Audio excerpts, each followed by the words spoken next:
Everybody we're going live.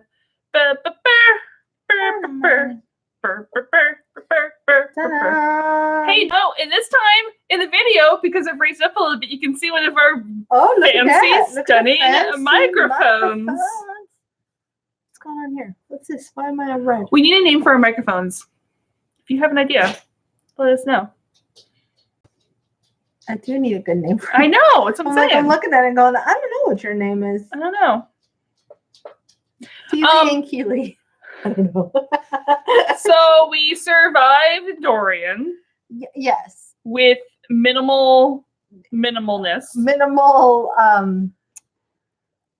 I just lost the word. I don't know, but we lucked out a lot. We over-prepared, which is always what you would prefer to do in a hurricane. For the best, prepare for the worst is the way that we're to do. Prepare for the worst, hope for the best. Yeah. With minimal interaction. That is the word I couldn't find. That's where I am with words today, by the way. This will be fun. That's how words work. Minimal interaction. There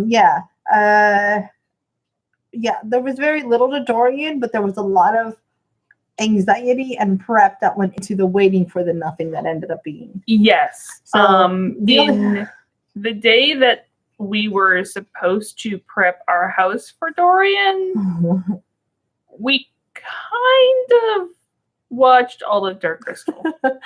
Thank God that he didn't come when she, I don't know what Dorian was. Well, Dorian's is it a boy? It's a boy because they bounce male, female, male, What's female. What's the girl?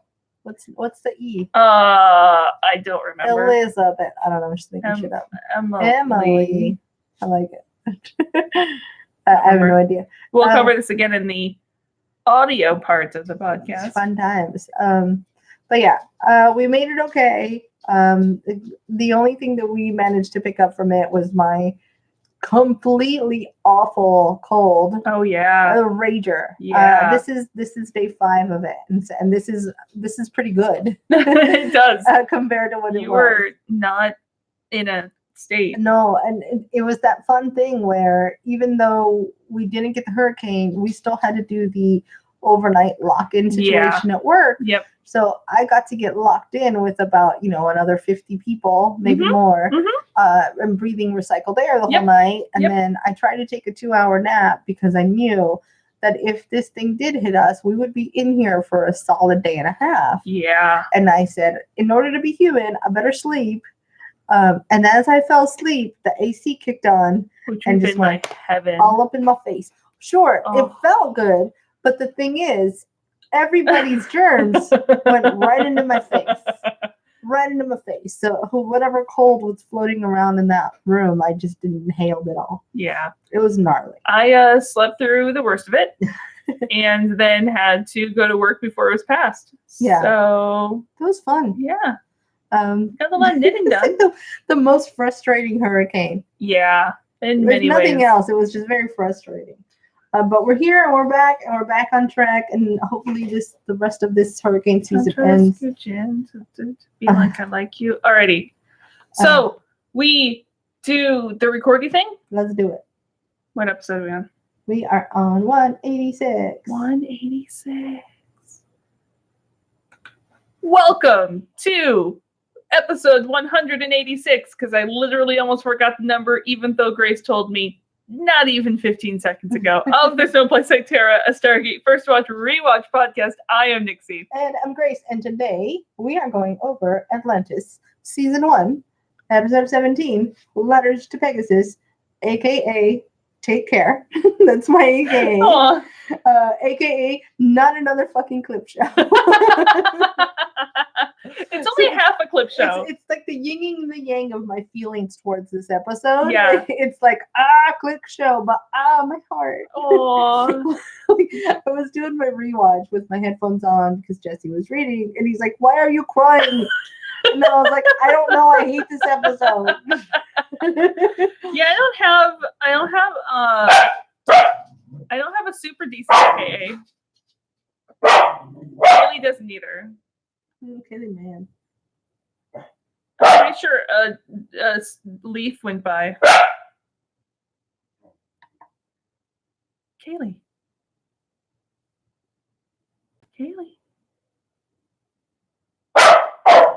Hey, hush, hush, Kaylee. I don't have your button with me. Are you done? Come here. I was testing to see if it was less loud on your mic. Yeah. Which it is. So when she goes into that mode, I'm just going to quickly mute. That's fine. We're going to edit all this shit out. No, I don't all this shit out. Except for you video over? people. You get all the shit. Yeah. I don't know. You can start over or we can pick up from I have no AKA. Okay, AKA. Okay. Yeah. Yours got in there. Yeah, I don't have a decent AKA yet. I'm one of those beautiful people that comes up with it as we go and then forgets it by the time. I do love that. That, like, you know, it seems far more natural to just come up with it. Yeah. Sometimes it hits me. Sometimes they're better that way. Sometimes I got it and it hits me. Other times I have absolutely no idea. All the sounds are happening. Every single sound. It's like we haven't prepared and rehearsed this shit in advance. It's like we haven't been sitting here for an hour working on all the audio. Seriously, maybe longer. Like we haven't been recording a podcast for 3 years. And like I think longer. I don't even know. When did we start this? Is it I 4? want to say it's been no more than 4. At least 4. It's been a solid 4. Well, we're coming up on 200 episodes. Yeah, August of 2015. And then it's like probably 50. Yeah, I think you're right. 4 years. Oh my God. Yeah, because boyfriend Jesse and domestic partner boyfriend Jesse and I made our dating situation official only months before the pod. Okay. Like we had been doing the on and off thing for at least a year. But I know that our officialness anniversary is sometime in July of 2015. Okay. That's how much we give a shit about anniversaries. We've been recording a podcast for 4 years. Yeah. And we're going strong. We're still going. You know, it's funny too, because I still feel guilt when we have to take a week off. I do too. So like last week. I really appreciate everybody being patient with us. Yes, because last week we were still going, we really maybe we could sneak in a record. Could we sneak it in? Like maybe literally as I'm trying to board up my house. Yeah. For the hurricane. I think we were sewing. We were sawing plywood to put on the windows of my house and thinking about whether or not we could still get it recorded. I believe at one point we considered like Monday over my lunch break while I was actively doing work for the hurricane. Or the other one was like, or Thursday when I should be in class, I could log into class online and also This record. Is what we do for you people. How much we love you. By the way, the hurricane completely just psyched us out. It did. It just literally went psych and then went elsewhere. Just complete shit show. Ended up being some of the luckiest people in Dorian's path. Super agree. I super agree. So that's the thing. Yeah. So alrighty. Thank you for working with that. It was just frustrating as farts. But otherwise we're good. I have not much else. I may lose a little bit more of my life. Not that I already spent a ton of my life knitting, but I now have Zelda. Oh, right. The new Zelda game. You know what's funny is we've taken this like extended break from D&D. Yeah. But I need RPG in my life, seriously. But here's the thing, it's kind of nice because we're learning that there's all these other things that we love. Shut your mouth. Enjoy doing. Shut your mouth. No, I'm not saying a forever thing, but I do. I will say that you are speaking for yourself. For me, I like that I can remember that I like other things. I would love to include D&D as like a monthly adventure. I think when my entire life was D&D and work and school, I'd forgotten that. Meanwhile, I'm considering starting a new game because I need more D&D. Do it. I absolutely encourage it. I'm also about 15 episodes behind on being caught up on Critical Role. Oh, that's so cool. I'm about to start episode 68. It's about to get good. You know, the nice thing is you'll be caught up because there's no episode next week. So I don't know if I can cut up 15 episodes in a week, but I'm getting closer. 2 weeks. You have 2 weeks. I'm getting closer. Yeah. I'm getting closer. Just, 1 episode a day. It's only 4 hours of TV a day. Only 4 episodes. I'm such a slacker. By the way, what were we doing? Oh, yeah. By the way, This is a Stargate First Watch Rewatch March podcast. 4th, 2005. This is directed, it was written by Carl Binder and everyone that's ever written for Atlantis. All because And reasons. directed by Mario Azzopardi. And it doesn't really have, like, guest stars, Sure. really, because I mean, it's it's just... got Oren and Yeah, but sort of- mainly the important things are the I mean, couple of there's one- cameos at the yeah, end. I was going to say guest star or cameo. Yeah. There's a couple cameos at the end that are pretty good. Yep, agreed. So, previously on Stargate, the Wraith are coming. The Wraith are coming. The Wraith are coming. The Wraith are One coming. if by space, and two if by... Wait, space. one if by Armada, two if by Stargate. Sure, that actually Almost works. almost works. This picks up pretty soon after Brotherhood Wait, is ends. Zelenka Paul Revere? Because he's the one who sees it. I will do that because I like both Paul Revere and Zelenka Zelenka. Revere. Somebody get on that. Paul Zelenka. Paul Zelenka. It's like Zelenka on a horse. Yeah. In an old-timey colonial. What's the dog's name in Gilmore Girls? Paulinka. Okay. Paul Zelenka. I know, that's what I was... It's, Paul Zelenka. it sounded like it. It's really cool. Don't bark like a dog. Alexa, stop. Oh, I was like, what is happening? We said some trigger word. What's up? Alexa, stop. I'm leaving that in there. Yeah. That was strange. We've hopefully set off all of your Google devices as well. I'm so sorry, but also not. We're not actually that sorry at all. Yeah.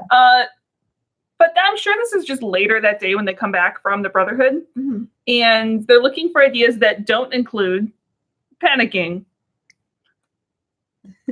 That don't include Wait. panicking. But that's like the best idea. It is. So I do like the Knights of the Round Table feel of their yes, like, gather around the triangle table. I love their conference room. Yeah. Ford's idea is to take the ZPM from the planet with the kids. Ford's idea is to be a complete dick. Does he realize how shitty that sounds? You know, apparently not. Where it's like, yeah, we're normally there's no bad ideas, but that's a bad idea. Yeah, let's not sacrifice children. Although for the McKay's sake of like, ourselves. but what about? And we're like, no. McKay does have an actual idea besides panicking. It's a long shot, but he thinks he can send a message back to Earth. And they don't have enough power to send a person, like nothing of that capacity, but they might get enough energy to open the gate for 1.3 seconds. And just like slip a note under the door. Just slip a note.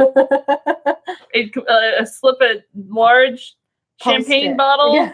with the Post-it on it. Yeah. They should be able to take the Kind whole of like message. the notes when, like, I don't know if you do this in your house, but it's like if someone's in the bathroom too long. Yeah, no, it's like, you pooping? there's just yelling. There's no note. There's no subtleness. Oh, I mean, there's yelling that happens too. But I do like the note. Well, aspect it's of the new things. version of that is you just text the person because Yeah. they do have their phone Are with you them. pooping? Yeah. Of Do you course need- they if they have. don't have their phone, then that's an emergency. Exactly. That's an emergency poop Some if you don't poop's take your phone emergencies. in to Yeah, poop you're just anymore. like, gotta go. No time. I like that I do have astronomy magazines in the bathroom, and I think there's dust on them because we have phones now. No one It's needs like to read a back from magazine. when, like, Pluto was or was not a planet, when that controversy was new. It's still. That's how old the magazine Oh is. my gosh! Don't get me started on Pluto. Is or is not a planet. I don't know. Where is your stance on it? I am a stance of if you're going to make Pluto a planet, there's a lot of other shit you have to make planets too. Oh. Let's make a shit planet. That's fine. This episode is brought to you by shit. By the planet shit. Apparently. I don't know where my head is today. Just keep going. So he has his plans. McKay has a plan to send a data burst with all the information.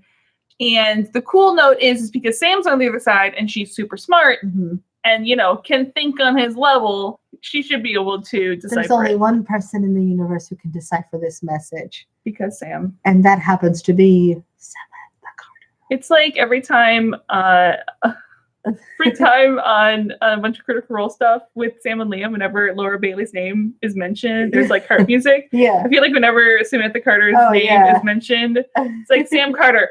Yeah, the harps and hearts. Yes. Like floating past her head. And harp music. Or, no, I kind of like the slow-mo 80s rock and roll. Like in McKay's head. Some sugar on me. Yeah. Your love is like bad medicine. Yeah. I like that. I feel like that works for Sam in her leather jacket. Yeah, it does. Yeah. There's a motorcycle involved. Mm-hmm. Yeah. Absolutely. So the downside of this plan is that if it doesn't work, they're probably just going to overload the Nakoda generators. And gonna die anyway. John's like, so that's not option A. Yeah. So death or death. Got it. But considering there's 3 Wraith Hive ships on their way, what are they going to lose? Because right now they're kind of vastly up a creek without a paddle. So either death by wraithiness or death by trying to wraithiness? Yeah, that's a thing. Death by wraithiness. That's my new Def Leppard cover band. Death by wraithiness.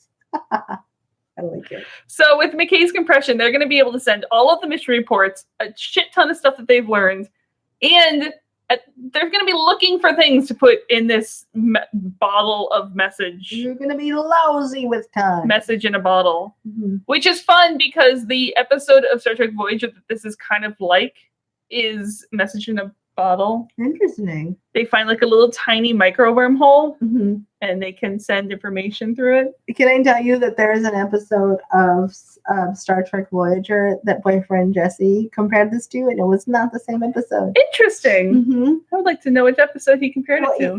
He wasn't. It was a specific theory within the thing. Okay. Some specific idea. When we'll get to it. Okay, that's cool. I'm very intrigued. So basically, this is just got Stargate Voyager stamped all over. It's just like made out with Star. That's fine. I wanted to call it Stargate I'm Voyager. fine. AKA Stargate Voyager. Stargate Voyager. I mean, I like to make out with Star Trek Voyager. I mean, just the show as a concept. Yeah, I like it. So Weir calls the meeting. Everyone splits ways, and John chases after her. And they're like, look, we know Earth can't just send us reinforcements.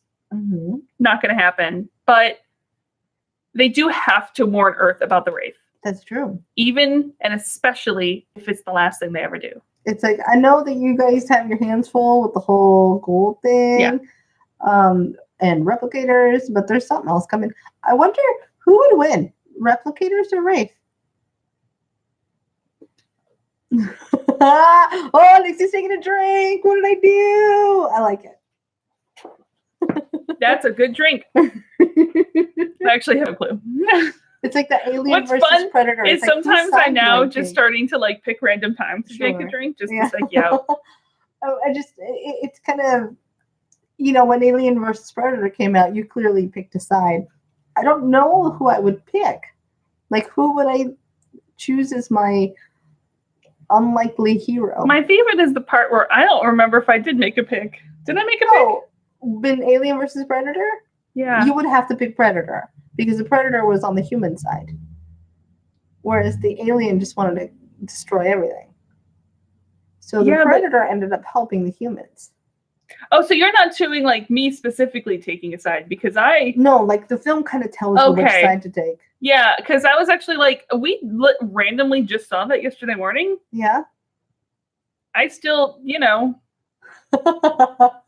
may at least not pick a side. I just may be an agent of chaos. Interesting. I maybe just want both sides to destroy each other. I feel like the movie tells you to pick the Predator. I get that the movie tells you to pick the Predator, but since when have I ever done what someone tells me to do? It's like watching It and choosing Pennywise. Listen, I'm never going to watch It. It's pretty great. So I'm on whatever side kills the fucking Nixie. Horror clown. We all float down here. Listen. I didn't even make it through the original. Oh my goodness. I watched the original because of one actor. Yeah. It's not as scary as you would imagine. Like we just watched we watched the first and the second one yesterday. Like we did a rewatch the first one and then we went to the theaters and watched the second one. It's really not as scary. I promise. Mm-hmm. Mm-hmm. It's got some funny parts.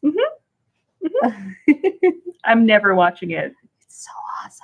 Never watching it. I'm really enjoying whispering into the microphone, and I hope that's not annoying. I'm trying my best not to. Here's the problem is because we have the headphones on, it sounds really, really cool in our ears, and I have no clue if it sounds as cool on the microphone It probably doesn't. as it does in our ears.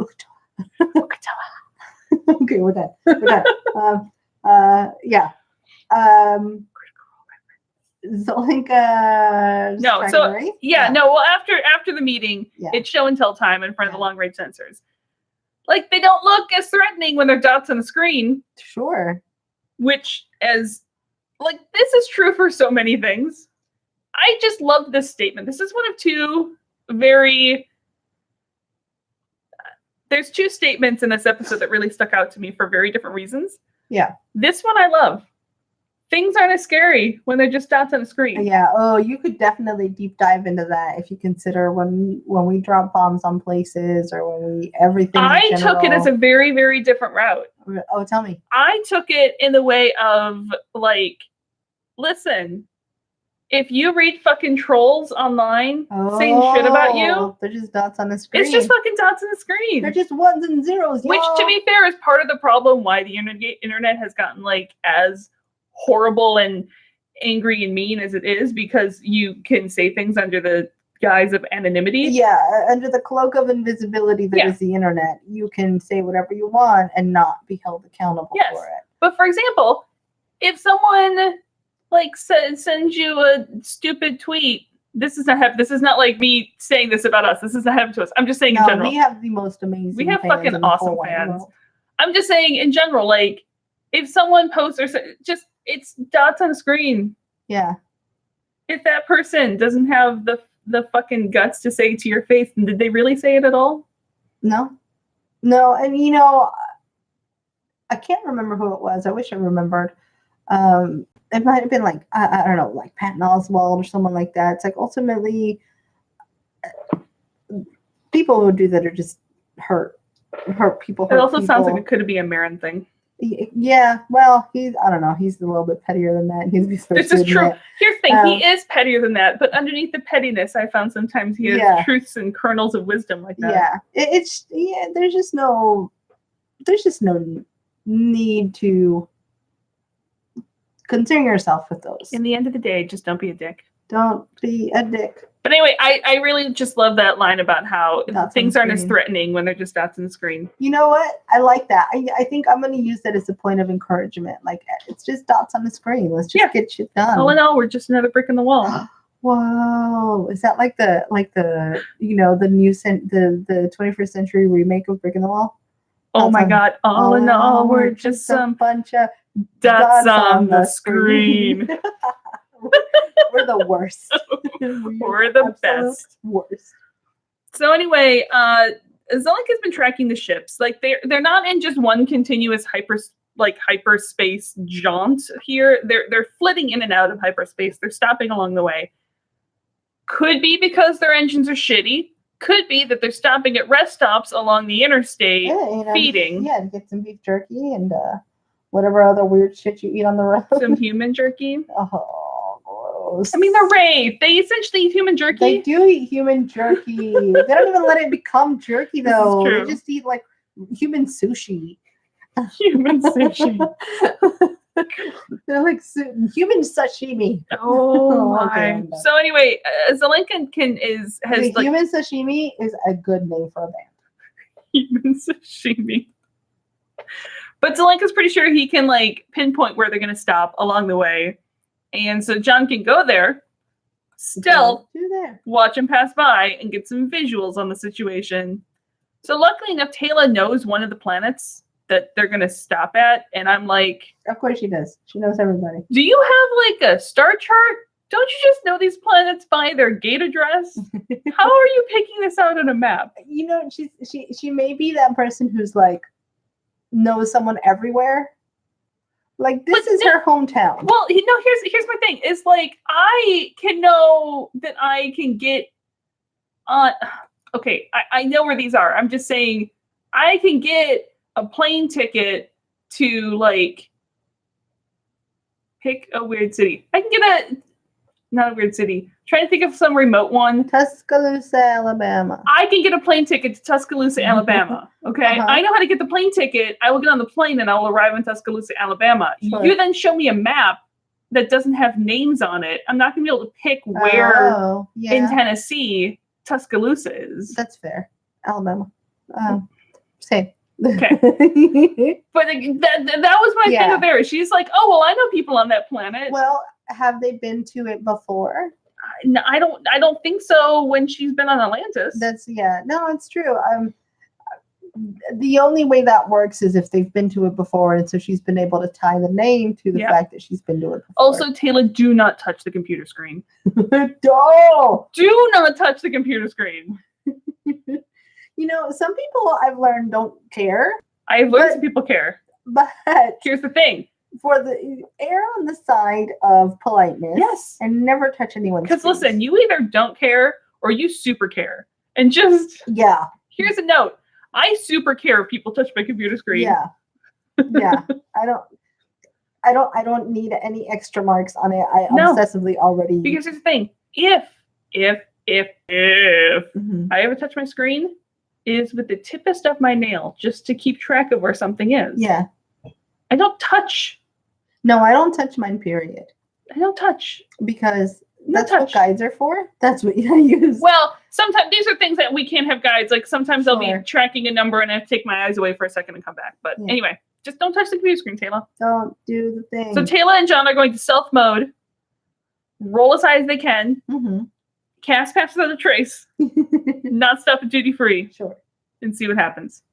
And that just made me want to stop somewhere with duty free. That's how long it's been. Who doesn't stop at duty free? I mean, it's duty free. Yeah. Literally, like, that's why you do it. Yeah. I remember the first time we traveled with one of my best friends when we were little. Not little, but we were very young. Yes. Younger than you are now. And we're like, can we stop at the duty free shop in the United States on the way out of the country? No? No, we can't do that? That's not a thing? All right, fine. And I do love, as the two of them head out in the jumper later, that Weir has to explicitly tell John to not take on the entire Wraith Armada single-handedly. I do love that she's learned that about him, and I'm surprised she doesn't. Like, if this weren't a scripted TV, like, I think she'd be like, "Hey, John McClane, don't take on the whole world. Don't do that. Don't do that thing. I'm gonna give you a sticky note. Yeah, you're gonna put it on your dash that says, "Don't do stupid shit." Yeah.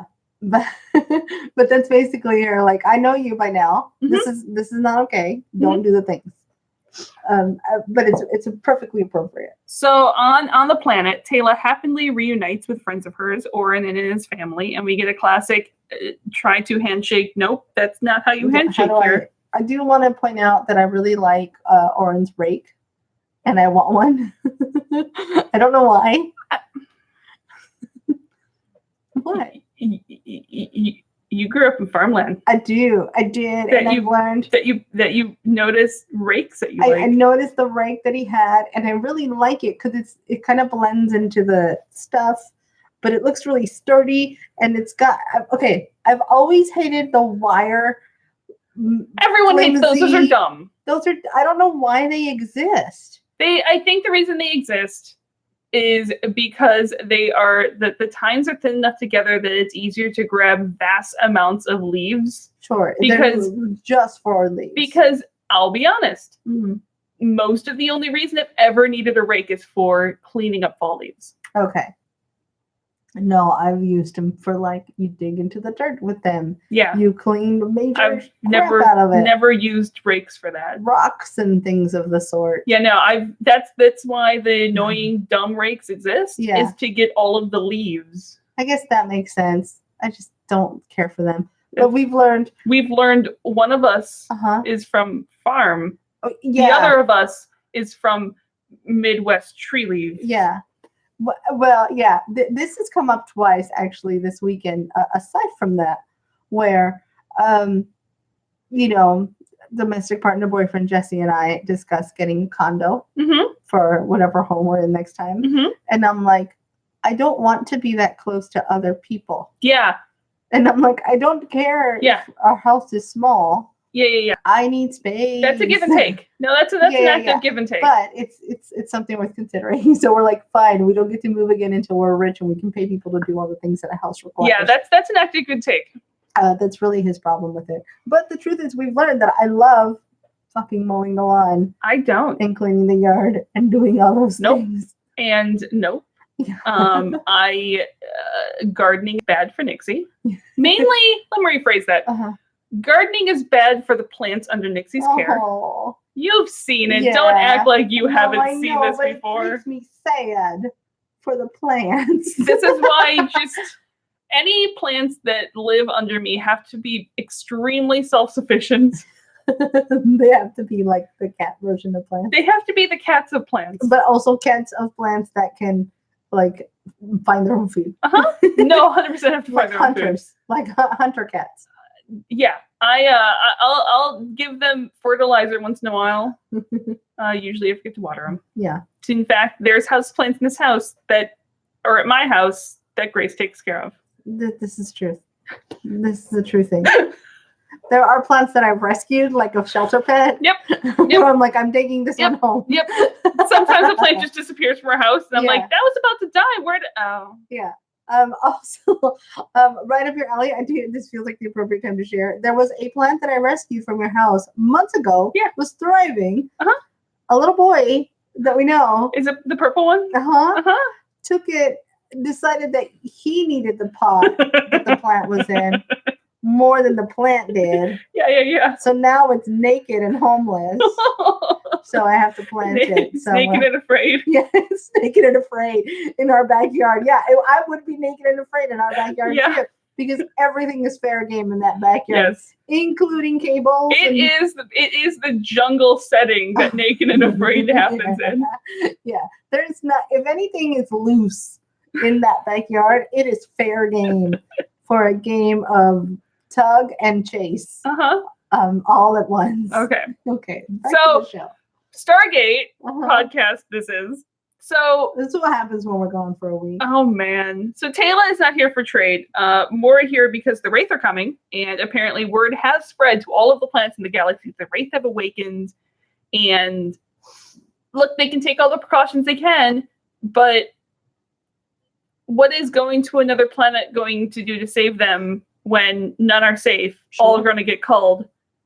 They've already taken refugees here from other Wraith cullings.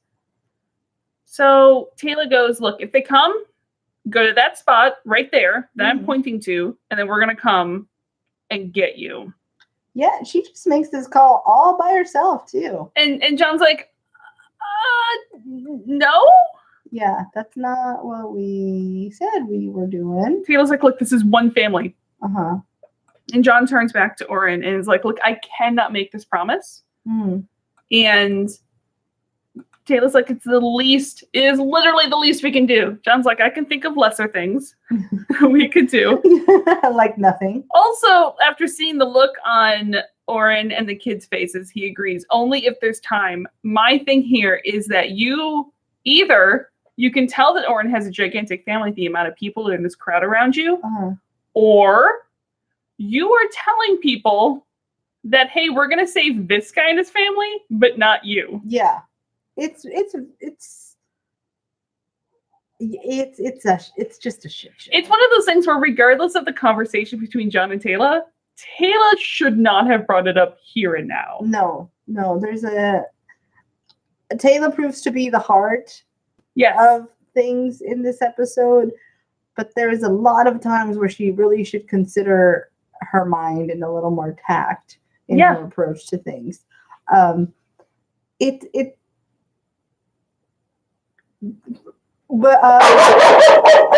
hey, what are you barking at? Kelly, what are you barking at? Come on. That was loud. Kaylee, that was a good one. Hey, I don't even know what you're barking at. You are literally barking at the center of the room. Is there a ghost? Hey, come here. Kaylee, come here. Is there a ghost? Hey, what's happening? Come here. You are barking at nothing. Listen, there's nothing there. You are literally barking at the center of the room. You're fine. Hey, I hear your throat rumbling. Stop it. She's all rumbly. Don't be rumbly. Stop. Hey. I hear you. You're fine. Are you done? Do you want to come in here and lay down? Come in underneath. Over here. Come on over here. Lay down right there. Lay down. Lay down. Lay down. Look, if Henry can be a studio dog, you can be too. Now lay down. Oh. She needs to be 100 years old. You would be the shittiest studio dog. Lay down. Can you lay down? Hey, seriously, please? Hey, down. Okay, fine. Be there. She just lives here now. That's fine. That's fine. Okay, Cool. I will go back. What the hell's we doing? My num lock isn't on. Okay. At the risk of sounding like I'm making light of something that I'm not, Yeah. it just happens to be something we've been discussing in school. It feels like, during World War II, the people who were not Jewish, Yes. who were trying to figure out how they could help, Yeah. but also had to worry for their own lives. Yes. They're like, if I help you, I'm risking my life, but also I want to help you, but I can't help all of you. Yeah. What the hell do I do? Yeah. So it's like I can take in some, you know what I mean? It's that same concept, but Taylor's putting John in that situation. Well, but again, my problem here is not, my bigger problem is not that conversation. Right. My bigger problem is I'm on her side of like this, at the very least, let's say this one family, yes, they get priority because they're family friends of ours. My problem was having this conversation in front of people you probably are not going to be saving. It's like, hey, yeah, you guys are totally cool. Oh, not you guys. Yeah. No. You're gonna die.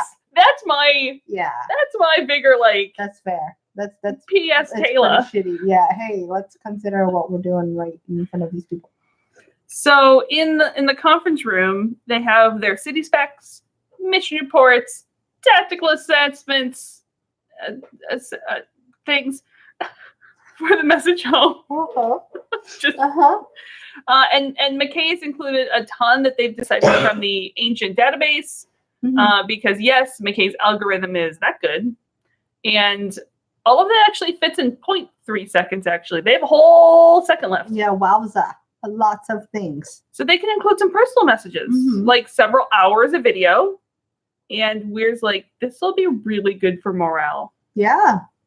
But also, you're all saying goodbye to your death. I will remember you. Will you remember? No, you won't, because you'll be dead. Okay, I'm dead. That took a turn. Hey. So McKay goes off to do something important, and Weir puts Ford in charge of giving everyone a few minutes on camera. Yeah. And McKay will just record something if he has some time, give it to him. I do love that. That feels like a good job for Ford. It does. Yeah, and I feel like he's probably comfortable. Because otherwise he's just going to be counting his explosives. Yeah, and that's not good. Or considering what other child planets to fuck considering over. whichever. So John cloaks the ship as they fly over the planet, and John sky stealth. John is having this conversation now that this wasn't supposed to be a rescue mission. Yeah. And Taylor's point is that this is a good friend of her father's. This is extended family. If a dear family friend of John's was in danger of being taken by the Wraith, wouldn't you save them? He's like, not if it jeopardized the mission. That comes above everything. Right. And I think John would argue that any friend that is that close to John would understand that. Oh, any friend that knew John and John's work that much would not even entertain the thought. And even if he tried to offer the way Taylor did, they'd be like, go do your job. Yeah. And Taylor ponders if in fighting the Wraith, they should lose that which makes them different from the Wraith. And I'm like, that's pushing some hard buttons, Taylor. I get what she's saying. Yeah. I don't know if it's completely applicable in this case. It's I would say that it is pulling at strings for emotional sake. It is. Yeah. It is, but there's something. The whole reason we fight the Wraith is to remember, not the whole reason, it's survival, right? Yeah. The reason we don't want the Wraith to win is because they don't value people. Yes. They're just food. Yes. That's the reason they're the enemy. So if we start to devalue people, Yes. then we're pushing the limit But I think, to who we are. and I versus them. think in John's case, he would say, I am valuing people. Yeah. I'm valuing people in Atlantis to get this intel back. Yeah. But again, it's like, well, then why is one people more important than the others? Because that's what the Wraith would think. But it's also, I think, in this situation, it's the same. What is the train tracks? Yeah. Parable or Just to kill them all. thought Yeah. thing of if there's a whole crowd on one side and there's two people on the other, and the train has to go down one way or the other. Yeah. Like it's one of those where there's no right answer. No, yeah. Yeah. But I think it is important for Taylor to say that out loud. Oh, I agree. Yeah. Just because it's something we don't want to forget that we are. Yes. Yeah. We're people who care about people. And this comes to the other line that stuck out to me and was very one of those times where it's one line that I think helps explain a character very clearly. Mm-hmm. John says, you can only fight the battles you can win. That's true. He does say that. Which is tough for me. It is tough. Yeah. But I also think that it definitely helps explain John's thought process. Sure. And not just in this case, but in a lot of cases. Yeah. If he doesn't have to fight the battle, he will work around and ignore that battle and go to one that he can win. Yeah. Yeah. Rearrange it so that there's something he can do to win. Exactly. That's one way to think of it. But the other one that comes across is a little more negative. It's like, so you're not going to try? Yeah. Because it's not winnable? Yeah. That's another way to look at it. It is 100% of the way. And I'm not saying, I agree with John's thought process. I'm just saying that it does. I think explains a lot of things. Mm-hmm. He can, if he gets his intel back, he thinks that they have hope and they can win against the Wraith on Atlantis. Right. If they get enough factors in their case. If we approach it in this direction, we can win this. Yeah. Yeah. But in this case, on this planet, we're not going to win. This episode is so full of morals. I know. Okay, let's keep going. Okay. For fun. So their conversation long gets forgotten as the Wraith hive ships fly overhead, and it's scary as shit. Yeah. Also, that planet's going to get cold so hard because there's a lot of Wraith to feed. Yep. Yeah, it's going to be bad times. So Ford records his message first, and typical for getting the lens cap. Yeah. And he says hi to his grandma and grandpa, and he's far, far from home, but he's good. And we get flashbacks of him kicking ass and taking names. Yeah. And he hopes to get home soon. But if he is stuck here, he's good. And we get more flashes, the insane things he's seen. And he reminds them both that they have his heart all the time. Aww. Or they're both in his heart. Something about heart all the time. Hearts. I like to eat hearts in my spare time. Mm-hmm. I wish there was some sort of coded message you could send to his grandma. I know. That only grandma would understand. That was like, hey, dude, I'm on another planet, and it's really fucking cool. I know. Like, I want to believe that his grandma, I don't know if you saw, there was like a tweet chain that came out about this guy who taught his grandmother how to play D&D in France. Oh my God. Like, I feel like that's who Ford's grandma was like, get out there and adventure. I love that entire thing. Yeah. That entire tweet chain was the sweetest thing in the whole world. Yeah. Basically, I feel like that's Ford's grandma. Like someone who was like, go out there and encouraged him to just be a badass. 100%. So, like, I wish there was some way that he could tell her, like, I'm going on the greatest adventure of ever. Every letter, starting every word. Yeah. You combine them together. Atlantis. Lost city of Atlantis. So John and Taylor fly towards the gate, and they're just ahead of the Armada, and John's like, look, we cannot risk going back for Orin and his family. And the look of stone cold anger that Taylor gives back to John right here is palpable. 100% not believing him. But I'll tell you, she does what he says. She does what he says. She's a woman of integrity. Dialing the gate. Yeah.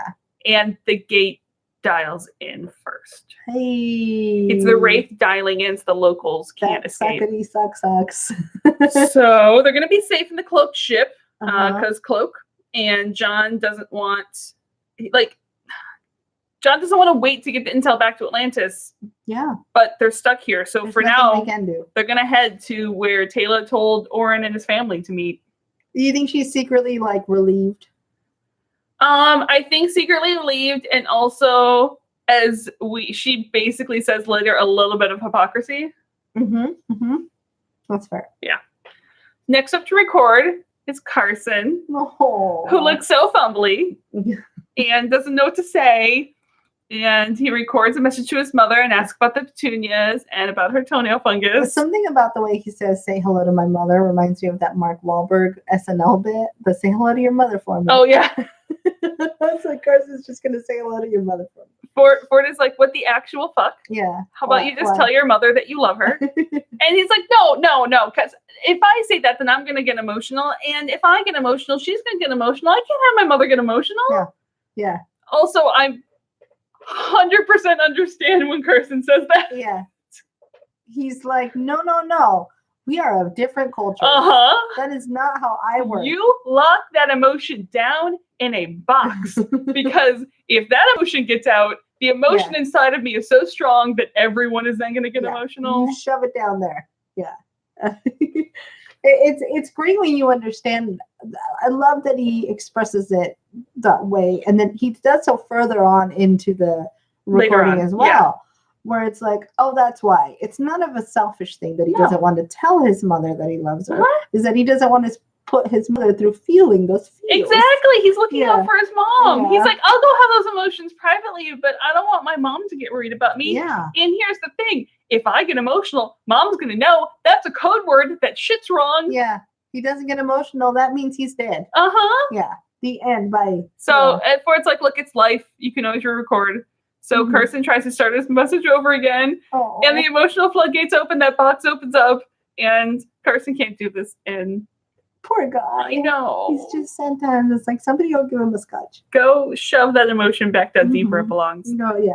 So I am not that person. I'm in the Ford camp. Let it all out. No, I'm we know me. Lock that shit down. The few times it comes out, it just comes out way too strong. Yeah. But if you let it out all the time a little bit, then it's not so strong. When you let it out, it's not as uncontrollable. It's like, venting the steam. Yeah, it doesn't know how to do that. You have to teach it. Yeah, no. No, it's good. You have to just have random outbursts. It's really happy in its little like spellbound arcane lockbox. Because then you can do the thing that like domestic partner boyfriend Jesse and I do, where I yell, "I'm mad at you and I love you," and it all comes out and it's all fine. We just angrily yell, "I aggressively love you." I don't like you right now. I aggressively love you. So on the planet, the cloak ship lands and there's no movement in the village. Taylor just glares back at John. Yeah. And she's like, what? Now you're worried about Oren not showing up? Like, you were just about to leave him behind. And he goes, yeah, situation's changed. Like, we're rolling with it. We're fluid in the situation. Bobbing, weaving. Yeah, and a little bit too. That is like, ease up a little bit. Just a little bit, Taylor. Also, we're here. Maybe if we treat Shepard a little differently, we may get him to open up to these ideas we have. He's like the weird. I feel like he's one of those unique mixes because he is, as we discussed earlier, the don't fight a battle that you can't win, sort of much more strategic, cliche, quote unquote military type. But he's also a California boy. Yeah. Well, which I feel like is that little like that little that's what I'm saying. There's this weird interesting combination. Yeah. It's like this ability to detach, but also who else has that ability? That unique sparkle mix of detach and be cool of personality quirks. Tell me. Jack That's what I was thinking. But I was like, are we going in the same No, we're not place? going. We're not going real life. We're going Jack O'Neill. Okay. Yeah, definitely. You know those like those that backbone of a certain type of leader. Those archetypes. You know, they're probably the same on the Myers-Briggs, if you will. Probably. And Taylor goes on and goes, earlier today, Ford suggesting stealing from a planet of children. And now John tries to explain to him that, look, John and Ford are military. Yeah. We've learned how to survive. Taylor's like, bitch, please. I've spent my entire life surviving from the race. I didn't learn how to survive. I just did survive. Yeah. I want to, so, you know, I'm reading The Hobbit for the first official time. And this doesn't happen in The Hobbit, but it just made me think of the thing. Yeah. And so something about being there's this idea where the closer you are to the race, the more easily you get into this desperate mindset, like you would with the ring. Yeah. And so the longer you're around the race, the easier it can get to forget who you are as a person. I get because that, you're only focused on this survival thing. Yeah. And I think here's my idea. The Taylor's lived this, but she's gone full I can't think of its name. I can always see his stupid face now. The one who swims out and almost drowns. Frodo's best friend. Samwise. Samwise. God, I don't know where my head is. Full Samwise. She's full Samwise. Like she's just a little stronger against its power. Oh yeah. So I think this is what her fear is. Is she's like, you guys are going into this place of desperation. Yeah. Well, I've already been hardened to this. Yeah, I'm aware of what's happening here. Yeah. You may think it's your military training, but I'm afraid it may be something else. Yeah, that's a good point. It's your sense of desperation sitting in. And that was a long way to go. No, listen, I accept any Tolkien reference. And I think John here gets a little confused and a little like defensive about what she says. He's like, look, I didn't say I wouldn't wait for Oren. I said we would wait for Oren if we had time, and now we do. Like, what do you want from me? Yeah, you're literally getting what you want from me, and you're still mad. She says, too much, I fear. Yeah. So instead, they just sit here in silence and watch the entire village be cold. Oh.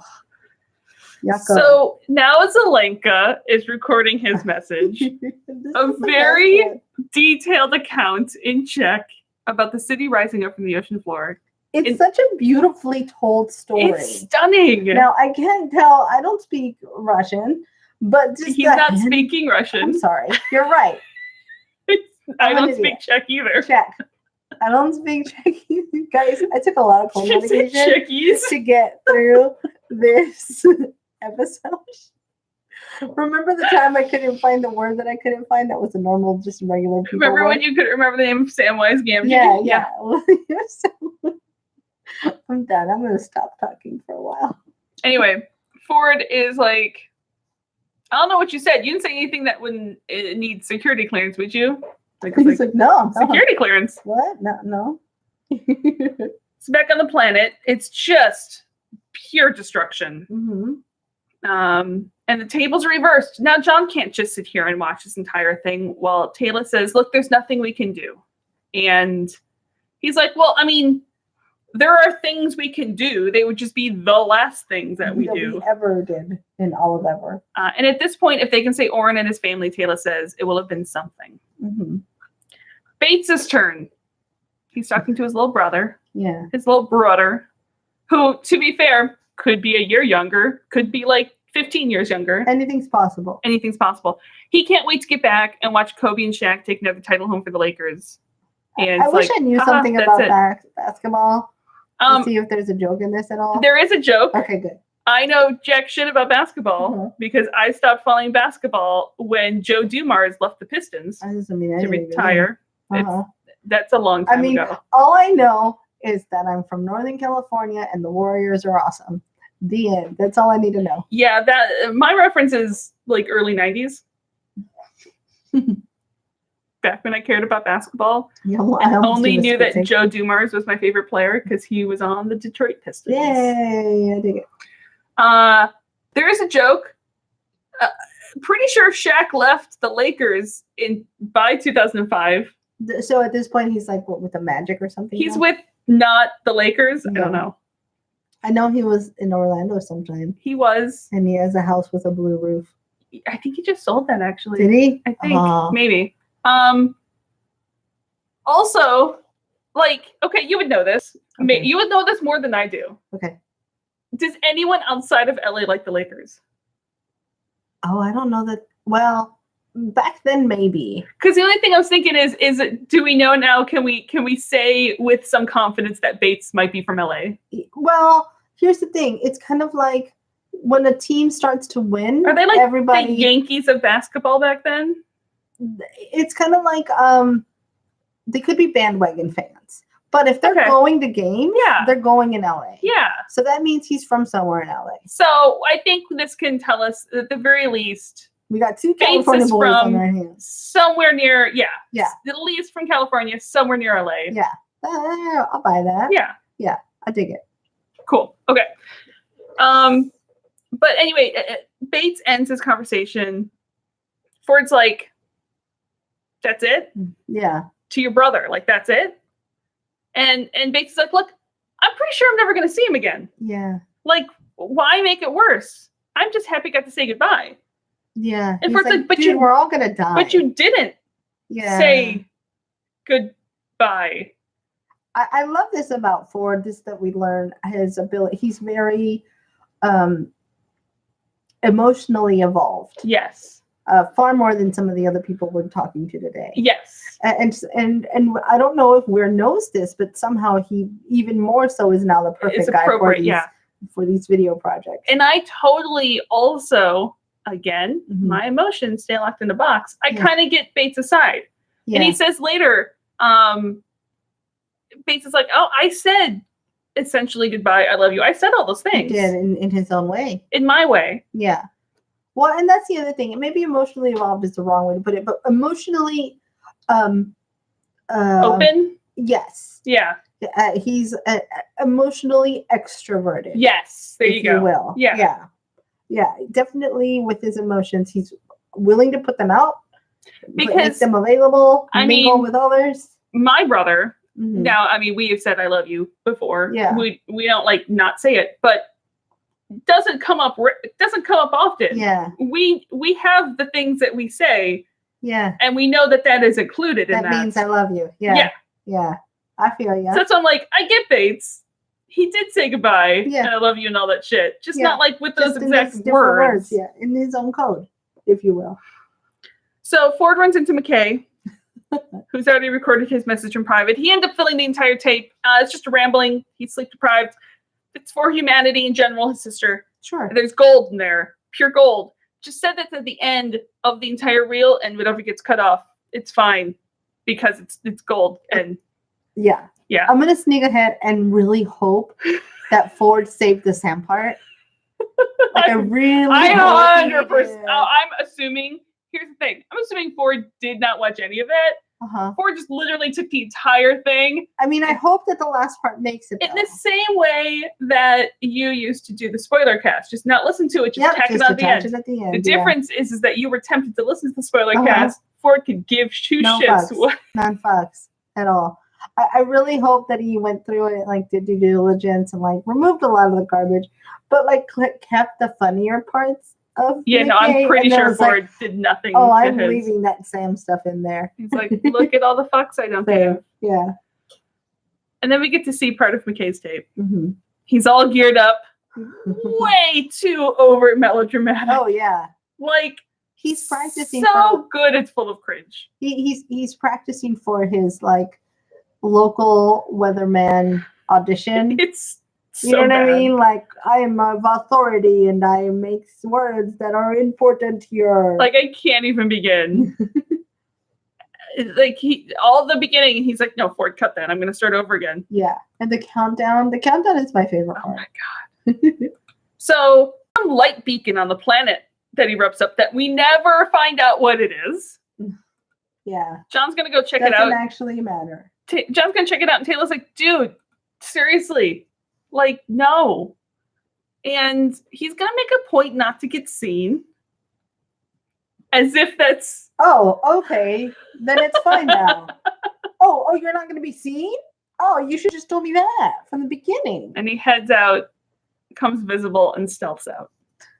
McKay again, already talking about their untimely demise, and he spends this entire part of the recording passing along great and vast perspective, all his experience. He has a few flashcards full of notes. Oh boy. First one, leadership. I'm pretty sure it's my AKA of this episode, actually. AKA leadership. I'm pretty sure my AKA It's is a good one. leadership. I do want to see where he goes with that. On the flip side of that coin, it's Weir recording videos to all the families of the fallen members of the expedition. Oh my gosh, the hardest job of anyone there, recording these. Encoded words so the family can actually watch them without security clearance. And who knows how many she had to record. It was a lot. Uh-huh. And we get flashbacks from all of the fallen members Yikes. that we saw. And next we see actually someone we haven't met before, Miko. Okay. And she gives us a real treat in her flashbacks. And they're not actually flashbacks. They're made specifically for this episode. About her, how ridiculous McKay is and how pretty sure she has a giant crush on him. Oh yeah, I was going to say somehow she's aware of all of his faults. And still has a crush on him. Loves him for it. I wish McKay understood that. Like, embrace the dork that Listen, you are. there are not many of those women around, McKay. That's what I'm saying. I wish you understood how special this is. There's not many of those women around. Yeah. Scope her up. She's 1 in a million. So McKay is still talking, going on about the girl he kissed in algebra club who gave him mono, how he has a thing for blondes with short hair. Oh yeah. Also, he leaves a message for Sam. And while it may have, he truly intended it to be sweet. It's a little creepy. It's no. It's a nope. It's a nah. It's a nope. Not do that. And he gets back to a serious face, leadership. Yeah. It's a little wowza. Taylor is rummaging through something to keep herself busy, I'm sure. Mm-hmm. You can hear the cries of the people in the distance, of the terror of the night. If it's easy to step away and it's like, oh, it's a sci-fi show we're watching and it's gonna be, I know where you're going. I was trying trying to keep it so low. hard. Don't do it. Don't go there. I didn't intend to say terror of the night. It's not a funny moment. It's not, which is why I was trying so. I'm the worst. It is.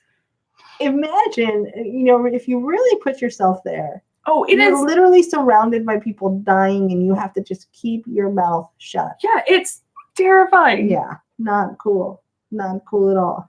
And then there's a wraith right at the back of the jumper. And she sees, like, the wraith sees nothing. And she's like, don't breathe. It's don't very move. Jurassic Park. Yeah, it's very Jurassic Park. They Yes. can only see movement, which is a lie. So, They can only see your lies. and by the time the wraith goes away, Taylor has to like take her stomach out of her throat and then shove that back where it belongs. Yep. Yeah. So just clean out her pants.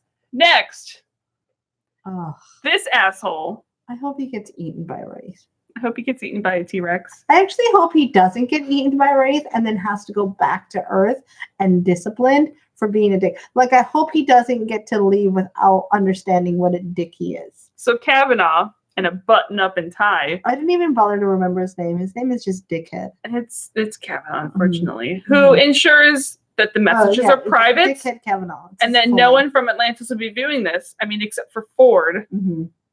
Kavanaugh sends a message to Jack, which I love that he thinks about sending this to Jack is a good idea, because as soon as he starts this, Jack's going to turn it off. Yeah. And completely ignore it. Well, the fact that he thinks Jack would have his side in this conversation. Exactly.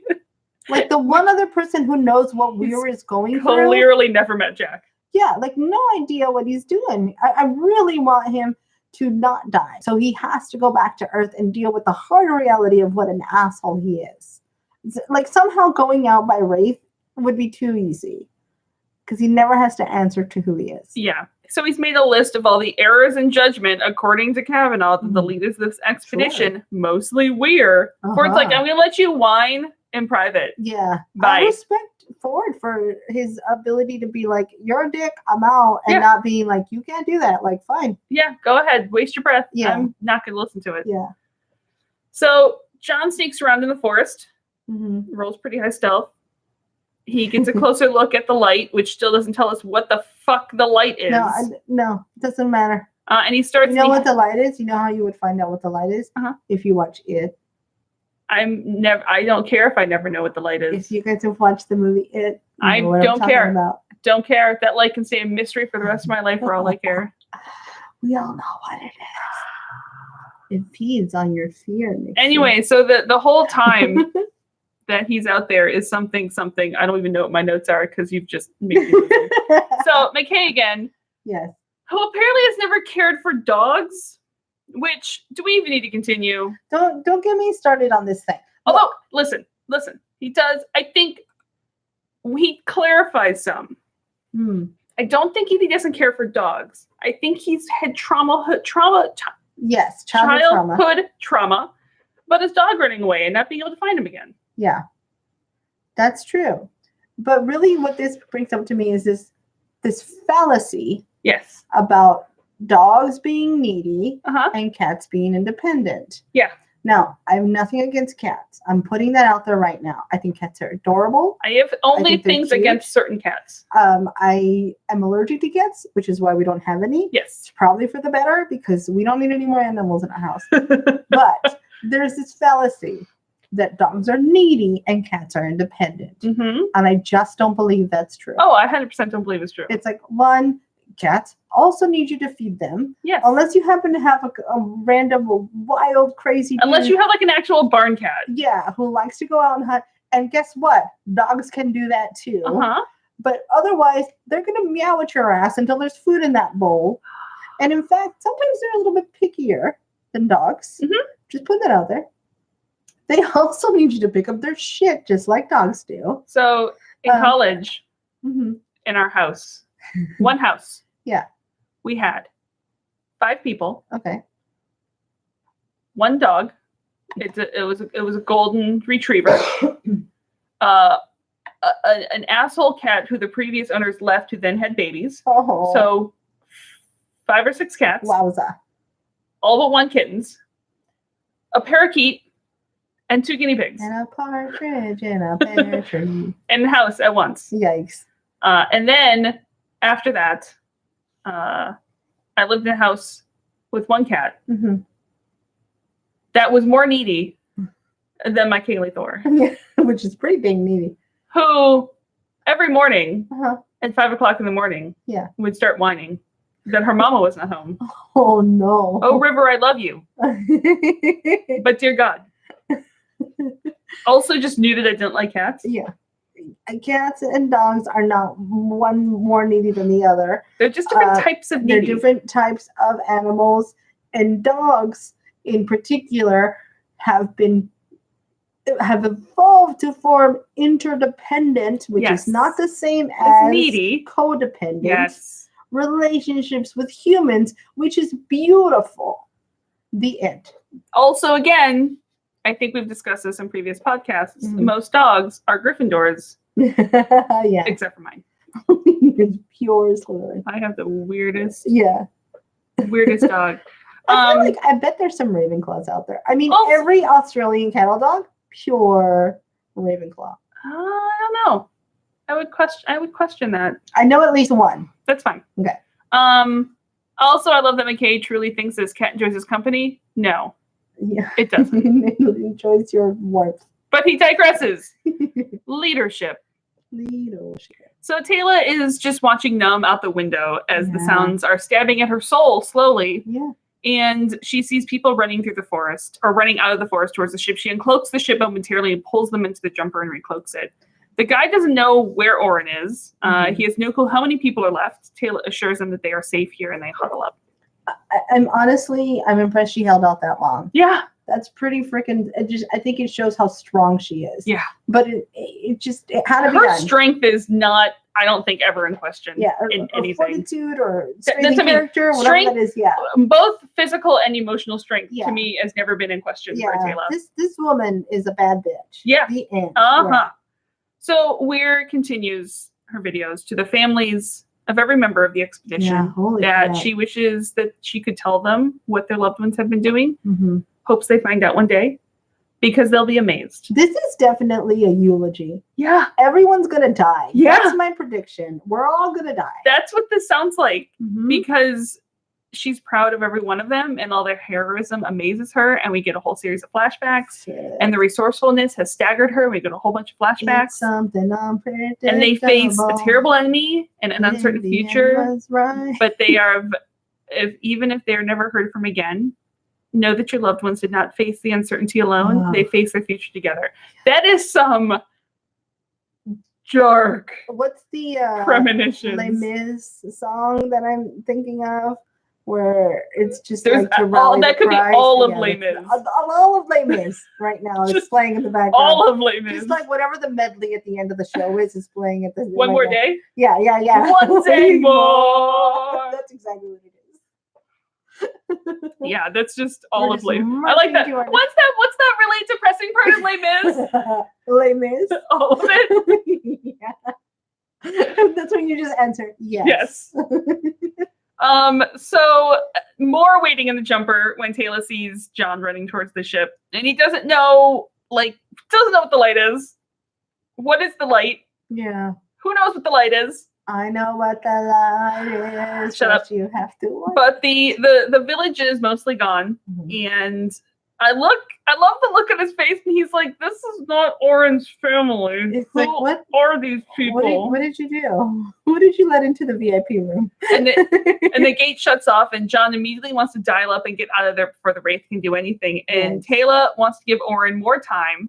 Yeah. John's like, "Got to go time. You've no more literally saved time. everyone around you in the whole area. We have waited. Yeah. Go time." This is where we all die. And Taylor's like, "Fine, you go. I will stay and search for Oren." Again, this badass bitch is like, fuck you then. Yeah. Bye. I'm gonna hang out. And Taylor Taylor's like, "This is my family. Mhm. I'm sorry if you don't know what that means, but this is my family and I have to save them." And he's like, "That's not the point." Yeah. But to her it is. Yeah. And in the end, she wins. They'll steal longer. She has a great line that I'm going to use just in life, where she just says, "Allow something good to come of this." Yeah. So in your crappiest of crapola craptacular moments, it's a good thing to remember. It's like, okay, this is where we are. What good can come of this? Here's my thing. Mhm. Why couldn't they have dialed the gate to Atlantis and set a radio signal through Atlantis? Because then the Wraith can't dial back in. Well, can't the Wraith then take that wormhole to Atlantis? This shield's going to be up. That's fair. That's a good idea. Problem solved. Yeah, that's Then fair. they can wait another 42 minutes Hey, that's the thing. Yeah. and go, "Look, Taylor, you have 42 minutes. Oh. Or you have 40 minutes. I need 2 minutes to get to the gate." Yeah. And then you radio, "Hey, Damn it. the gate's going to be open. Keep it closed. Keep the Yeah. iris closed till I Yeah. tell. Yeah. Because there's active Wraith here." Yeah. Thanks. Bye. God. So Carson's back in one piece, Mhm. and he's finishing recording for his mom Uh-huh. and telling her not to worry, even though she will, Yeah. and that That's what mamas do. there's one thing that's discovered about we Earthlings. We're a scrappy bunch, and Ford's like, "Doc, you can't say Earthlings." He's like, "Well, how? She fucking knows we're from Earth. I do love this logic. She knows I'm an Earthling. She knows we're from Earth. Like, how is that changing That's anything? his code. That's his code. They're like, I am off of this world. It's not a police secret." Yeah. Kavanaugh's still bullshitting it up. Uh-huh. And McKay continues tangenting about the places he hasn't seen, Oh, yeah. movies he hasn't seen. He hasn't seen the end of Sixth Sense. I do love that part. Somehow he hasn't been spoiled either. Yeah, someone on there must know. Someone must know. Oh, no, what I'm saying is that people may have said the spoilers directly in front of him, but he pays no attention to anyone else. They probably used the reference, because I remember right when the movie came out, everyone was using that reference. Yeah, which we won't spoil either. To be fair, you're fine not seeing it. That's kind of fun if you've never seen it. True. If you've never seen it, it's fun once. Maybe. It's like Fight Club was fun once. Oh, I love Fight Club. I know. I actually said that because I figured it'd be fighting words for you. Yeah. Don't come at me. I do prefer the book because Chuck Palahniuk is insane. I only knew it was a book like 2 years ago. And amazing. You should read all of his books. They're all awful. Are there time travel and aliens? I mean, no. They're mostly mindfuckery. Yeah, then I have no interest in mindfuckery at its best. I'm rereading Contact for the 11th time. Don't talk to me about. Read Chuck Palahniuk if you like to every now and then dive into the awfulness that is humanity. Yeah, I'm good. Just read Contact if you like. So sometimes after I read Palahniuk, it's like you don't feel good about yourself. Yeah, see, I don't need to do that to I don't know why I like those. It's like picking a scab. Okay. I mean, that'll do. Yeah. So, and then he realizes his sister Jeannie. Oh. And he tells Ford to cut everything else. Yeah. Just keep this one part. And he tells his sister that family is important. And he's come to realize that because these people here have become a surrogate family. Feelings. And he wishes they were closer. And maybe if we survive this, one day they can be. Hi, our people. And he would like that. And you can tell this is a rare moment where his software glitches and then the human underneath shows through. Yeah. But yeah, back to super fine. Everything's fine. Leadership. And the tape ends. The end. Oh, I love that moment. I know. Yeah. You know, in case we didn't know, which I feel like we already did. We joke all the time, but yeah McKay. He's a softie. Is a softie. Yeah. And I think in some cases, here's the reason I love McKay. Mm-hmm. Because in some ways, he is the most human character on the show. Yeah.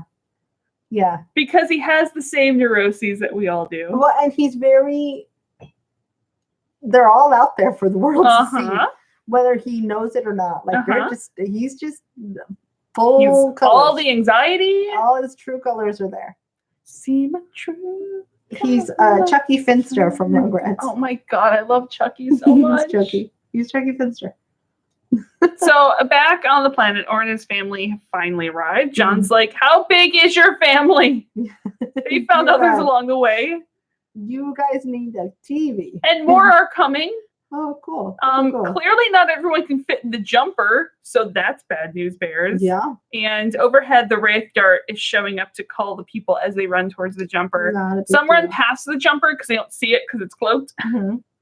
And some are called.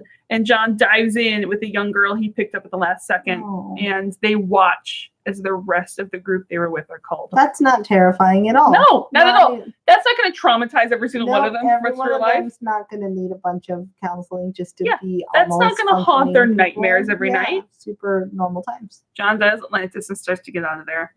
Because somehow the Wraith haven't dialed back in. I'm glaring. This is fine. This is fine. So later in Atlantis, Weir wants to make sure their guests are comfortable and also, how bad was it, John? Yeah. He's like, bad, super bad, all the bad. Yeah. So think of the worst thing and then make it worse. Yeah.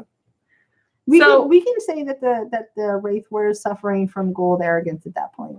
It went way beyond Gould arrogance. Well, it's like the idea that they didn't dial it again. They're like, we probably got them all. Yeah. You know what I mean? Yeah. That's probably what that was. Well, I mean, they basically called the entire planet because there's so many of them to feed. Yeah. So they've got it. They're so confident in the fact that within 42 minutes they can get it all done. Yeah. So McKay's ready to send the message when Weir is, and McKay and Taylor leave, but Weir tells John that Ford is finishing up the messages. John's like, no, I'm good. I mean, I don't really have anyone to send any to. That's a tough one to stomach. Yeah. Like, what do you mean, no one? Like, really? No one? No brothers and sisters? No parents? What? Huh? What? Something's going on. Okay. Is that a real drink or a fake drink? Like it. But there is one message to the family of a fallen member of the expedition that we thought John would want to do himself. Mm-hmm. So John sits down. He's not sure if Colonel Sumner's parents are still alive or not, or if he has any family at all. Shepard is Batman. Sorry, I figured it out. It's fine. It's fine. I just figured the show out. He admits that not a lot of them do have family back at home, but whoever's there, they should know that Sumner died with honor and courage in performance of his duty, and he continues duty. Sorry. And knowing this episode's so heavy. Knowing what they are about to face, John really, really wishes that Sumner was still there. That's a great compliment. That's a great thing to say. As much as they butted heads. Yeah. Yeah. For him to say, I wish he was here, is probably the greatest thing that you could. That's the most comforting thing to say. Yeah. And Weir finishes her message to Simon, going, please watch my dog. Oh, this one's tough. Yeah, it's tough. She admits that a day goes by that she doesn't think of him and tells him not to put his life on hold for her anymore. Just take care of himself and know that her heart is looking after him. # take care. Yeah. Basically go, just you don't have to wait for me anymore. Yeah. Bye. Go find a new life. Yeah. Just take care of my dog or I will come and haunt you. Yeah. All day, every day. Carson says goodbye to his mom and that he loves her. # take care. Ford says goodbye to Grandma and Grandpa. They're all gonna die. Bates to his bro. Zelenka, here's one for you. I actually ran this part through a translator. Oh. Zelenka either says goodbye to his darling or sweetheart. Oh. Who the fuck did Zelenka leave behind? Oh no. Some wonderful, amazing woman who sees what a treasure he is. Like this wonderful, beautiful badass. Is it like here's the thing, is they wouldn't take someone on this mission who's married, would they? Maybe they weren't married. You know what? No, like his wonderful, amazing, beautiful, badass lady is like, it's like the relationship. Well, I think they are married, but like Neil Gaiman and Amanda Palmer. Yeah. It's like this completely self-sustained badass who's like, peace, get out. Yeah, and that's what I'm saying. I'm like, it had to be something like that because they would not take Zelenka. Yeah. I mean, they wouldn't. I don't think they would, as a mission, knowingly separate a married couple. I don't think that it would be an issue for them, and so they would. It's just never been an issue. No. So she's like, go. I just love the idea that Zelenka has this badass independent woman at home. She absolutely is. That's how I see it. Because, they're absolutely sure in my heart. Who loves this crazy, eccentric, super She's like, brilliant. look at this amazing thing. Don't hold it too tight. It's like grains of sand. Yep. Yeah. Mika says goodbye. Weir says goodbye to her dog. I mean, Simon. And at last, John says goodbye. Yeah. And we have a long wormhole travel sequence. And then on Earth, at the SGC, which you had no idea this cameo was coming. No.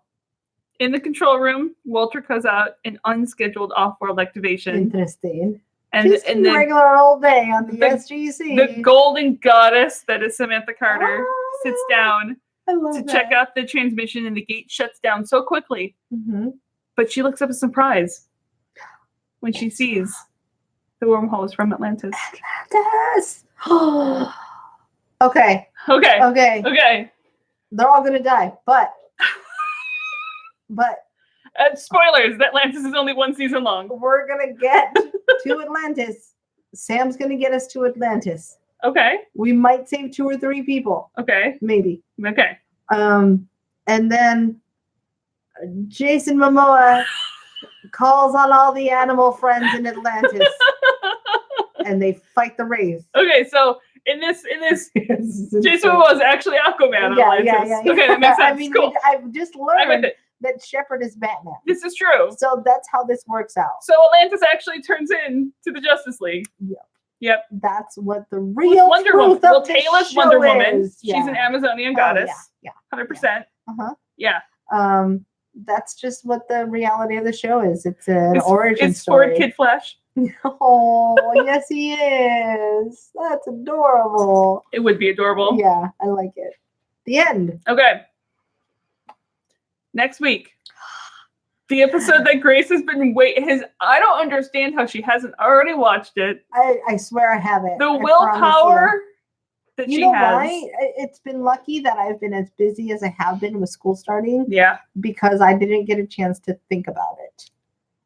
Next episode. Hashtag Daniel's not dead. SG1 threads. Hashtag Daniel's not dead.